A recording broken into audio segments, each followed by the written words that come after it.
አረ እባክህ ቁጭ በል። እውነት ይቅርብኝ። እውነት ነው ይቅርበት።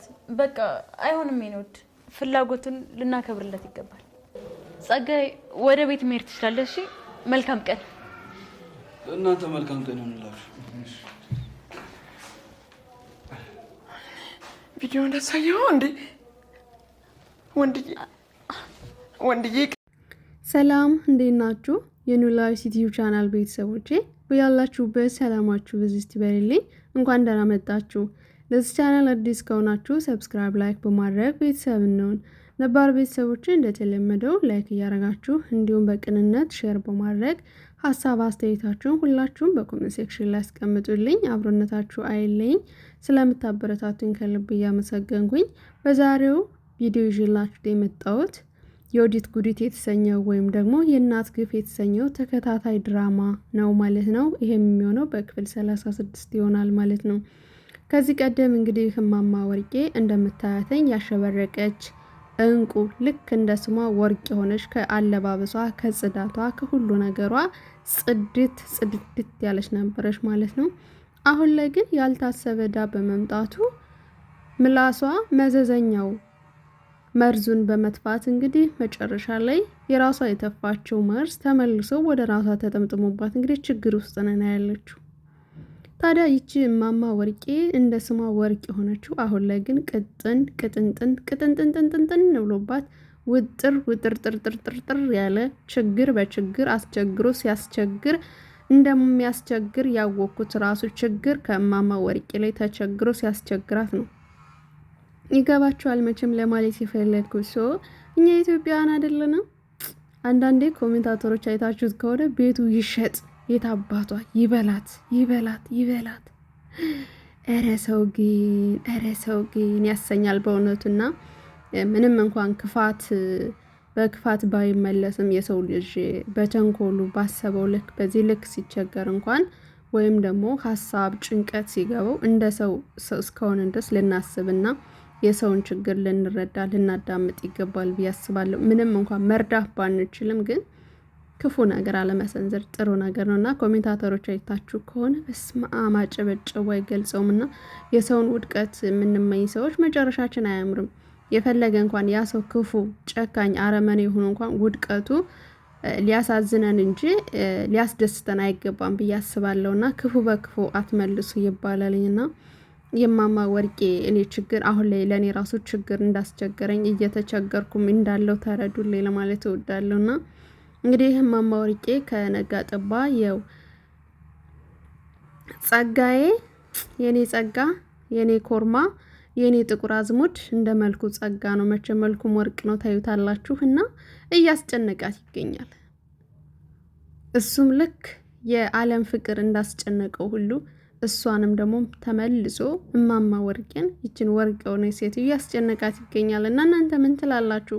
ቤቱ ተሽጦ እዳውን ትክፈል ትላላችሁ ወይስ ደግሞ መታሰር የሰው ልጅ ምንም ማለት አይደለም እስር ቤት ይቅርና በህራብ በሞት በችግር ስንት ሰው ይታሰር የለ እንዴ? ስለዚህ እስር ቤት ገብታ 10 ዓመትም ተቀጣች 15 ዓመት ነፃ ወጥታ ቤቷን ብታተርፍ ምን ትላላችሁ? ወይስ ደግሞ ቤቷን ሽጣ ብትሸጥ ራሱ ማለት ነው የህሊና እስረኛ መሆን እድሜ ልክ ትጸጸታለሽ ብዬ አስባለሁ። ነገር ግን እሷ ምንም ነገር አይገባትም፣ ምንም ነገርም አትረዳም። አሁን ላይ እንግዲህ ያላት አማራጭ ቤቴንም አልሸጥም መታሰርም አልፈልግም ብላ ልጇን ደግድቃ ሂዳ ወደ እነ ወንድዬ እናት የተማጽኖ ቅሬታዋን ስታሰማ እናያታለን ማለት ነው። እዛ ቤት ከገባች በኋላ ግን ያየችው ነገር ማመን አቅቷት ተደነጋግጣ ነበረ ማለት ነው። ምክንያቱም ጸጋዬን ስታገኘው በቃ ተርበተበተች። ቪዲዮን አሳያቸው። ወንድዬ ወደ እስር ቤት ልትወረውረኝ ነው እባክሽ የወንድዬ እናት ይቅርበኝ የነመ ቤት ብላ እንግዲህ የተማጽኖ ቃላቷን ስታሰማም ሰምተናታል ማለት ነው። የወዲት ጉዲት እንግዲህ ያን ሁሉ ነገር እያየሽ ነበረ። ለመናገር ራሱ አንደበቷ አልተፈታላትም እያለ የጭንቀት ድምጽ ስታወጣ ነበረ። ወንድዬ እንግዲህ ተደናግጦ ነበረ። ምንም እንኳን የወንድዬ እናት ያለውን ነገር ታሪኩን ብታቅም ምንም አይነት ምላሽ አልሰጠችም። እንዲሁም ጸጋዬ ራሱ ቆሞ ከማየት በስተቀር ምንም አይነት ምላሽ አልሰጣትም ነበረ። የወንድዬ እናት እንግዲህ አለም በመታገቷ በጣም ተጨንቃ በነበረበት ሰዓት እና አሁን ላይ ደግሞ አለም መታ እቤት ጸጋዬ እንዳሰራት ስትሰማ የወንድዬ እናት በጣም ነበር የተናደደችው። በጣም ወድጀው ነበር እኮ አሁን ግን በጣም ልጠለው ነው። ቆይ እንዴት አንቺን ያግትሻል ስትላትኝ ማገቱንማ እንዳገተኝ ነው የምነግርሽ፣ ነገር ግን ደግሞ በጣም ሲንከባከበኝ ነበረ ብታይ ማለት ነው። ከጭንቀቴ የተነሳ በቀን 8 ጊዜ ነበር ስበላ የነበረው። ያን ሁሉ ችሎ ነበር እና በጣም ነበር ሲንከባከበኝ የነበረ። እንዲሁም ጭንቀት ላይ ሆኜ ነው ያን ሁሉ የነበር እና ከፈራው አይቀር 10 ጊዜ ራሱ መብላት ትፈልግ ነበረ ትላታለች። እንዴት 8 ጊዜ ልትበይ ትችያለሽ? በቃ እኔም ከዚህ በኋላ የወር አስቤዛዬን በደንብ ጥቅጥቅ አድርጌ ማዘጋጀት አለብኝ ማለት ነው አድል ብላ እንግዲህ እማማም ስትቀልድባት ነበረ በአለምዬ። አለምዬም እንደሱ ሳይሆን እኮ እዚህማ እንደሱ አልበላም፣ ግን ደግሞ ጭንቀት ስለነበርኩኝ በቃ ምግብ ብቻ ነበር ሲያሰኘኝ የነበረው ትላታለች። እና ወንድዬ በሌለበት ሰዓት ጸጋዬ የወዲትን ጉዲት ምን ያክል ያሰቃያት እንደነበርና እንዴት አድርጎ ስነ ስርዓት አድርጎ ከዛ ደግሞ ለማማ ቡና እንድታፈላላት ዝቅ ብላ እንድታገለግላት ክብር እንዳላት ክብር ምን መሆን እንዳለበት ሲያስተምራት ነበረ። በዚህም ደግሞ እማማ በጣም ደስ ብሏቸው ነበር የወንድዬ እናት ማለት ነው። ያን ሁሉ ሲያደርግልኝ ወድጀውና አመኘው ነበረ፣ ጥሩ ሰው መስሎኝ ነበረ። አንቺን ልጅ ግን ማግቱን ስሰማ በጣም ተናደድኩበት ትላታለች። አለምዬ ግን በጣም ጥሩ ሰው እንደሆነና መልካም ሰው እሱንም ያደረገው ደግሞ ተገዶ እንደሆነ ነው። ስለዚህ ለእኔ እንዲሁም እድለኛ ነኝ ተንከባክቦኛ ላይ ብታይ ማየ ስትላት ታሳምናታለች ማለት ነው። አሁን ላይ አሳብ የሆነባቸው የወዲት ጉዲት እዳ አሁንም ቢሆን ከወንድዬ ራስ መውረድ አይችልም ማለት ነው። ምክንያቱም ወንድዬ ምንም ቢነገረው ምንም ቢቆፈቆፍ በቃ ጄዝባ ሰው ታውቃላችሁ፣ ምንም የማይገባው ሆኗል ማለት ነው። አሁን ራሱ እማማ ወርቄ መታ ወንድዬ ወደ እስር ቤት ልትወረውረኝ ነው ወይ ቪዲዮን አሳያቸው ወይ አንተ እርጉም አንተ አንበጣ እያለች በምትናገርበት ሰዓት እንደ ወንዶቹ ማለት ነው ቆፍጠን ብሎ ይሄ ነገር ምን እየተካሄደ ነው ብሎ እንኳን ከመቀመጫ እንኳን ብድግ አላለም። በቃ ማለት ምንድን ያደረጋችሁት ሚስቴና አንቺ ምንድን ያደረጋችሁት? ይሄ ነገር እየተደጋገመብኝ ነው ብሎ እንኳን ቆፍጠን ብሎ እንኳን መነሳት ሆነ ማስተዋል በፍጹም አልቻለም። እንደ ተዘፈዘፈ እዚያው ላይ ደርቆ ቀርቷል ማለት ነው። እና እንደዚህ አይነት ወንድ ያስጠቃል፣ ቤተሰቦቹንም ያስበላለኝ ነገር የማይገባው አሽሙር የማይገባው ለቤቱ ተቆርቋሪ ያልሆነ ሰው ጥሩ አይደለም። ሚስቱ እንኳን እንግዳ ቤቱ መጥቶ ቤት ያፈረውን ትቀምሳለህ፣ ቀምስማ ሳትሄድ መሄድ የለብህም። ስለዚህ አረፍ በልና ሰው ቤት ተመቶ እንኳን ውሃ ይጠጣል በሚልበት እንኳን ጸግን ሲያስተናግዱ፣ እሷ ግን ችግር የለውም በቀን አንዴ እየበላ ያደገ ሰው ነው እና ምንም ችግር የለውም ለምዶታል ስትል እንኳን ስነ ስርዓት ማስተማር ነበረበት። እሷ የምትለውን እሺ በቃ ምናምን እያለ ነበርና ጸጋዬ ምንም ችግር የለውም ወንድዬ ችግር የለውም ምናምን እያለ ሂድ በቃ መሄድ አይደል የፈለከው ሂድ አይባልም። እንግዳ ቤት እስከመጣ ድረስ ራሱ ወዶና ፈቅዶ ተነስቶ በክብር ተነስቶ ይሄዳል እንጂ ሂድ በቃ ምናምን አይባልም። ግን ወንድዬ ይህንን እያረገ እሷ ፈርታ ነው ቤቱን ለቆ እንዲወጥላት ነው የፈለገችው። ወንድዬ ግን ከዚህ ምንም ነገር አልተማርም። የምር ማለት ነው። በጣም ነው የሚያሳዝነው። በዚህ ልክ ጀዝባ መሆን ጥሩ አይደለም። ለቃል አጠቃቀሚ በጣም ይቅርታ ማለት ያው ፍዝዝ ድንግዝግዝ ስላለ ማለት ነው። እና የሐምሌ ጭጋግ መስሎ ዝም ብሎ ይከመራል እንዴ ማለት ጭንቅላቱ ምን ሆኖት ነው ማሰብ ያቃተው? እና ኮሜንታተሮችም በወንድዬ አልጫነት በወንድዬ ጅልነት በጣም ብዙዎቹ ቅሬታ ሲያቀርቡበት ነበረ ማለት ነው።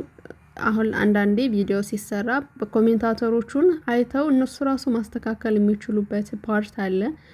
የወንድዬ ግን እስካሁን ምንም ነገር አልተስተካከለለትምና እንዲነቃ ከዛ ደግሞ ስነ ስርዓት መማር አለባት። የወዲት ጉዲት ታሪኳ መውጣት አለበት። የውሸት እርግዝና እንደገና እናቱን ያን ያክል ቪዲዮ ልትገል ነበረ የሚለውን ቪዲዮ ለሱ መረጃ ደርሶታል፣ ግን እስካሁን አልነቃም። እንዲነቃ ቢደረግ አሪፍ ነው ብዬ አስባለሁ። እና የወዲት ጉዲት የእናቷን ያክል ምንም አልሞቃትም፣ አልበረዳትም፣ አልደነቃትም ሁላ ማለት ነው። እናቷ ግን በቃ እሷ የወዲት አስባላት አይደለም፣ ግን ቤቷ እንዳይሸጥባት የምታደርገው ጥረት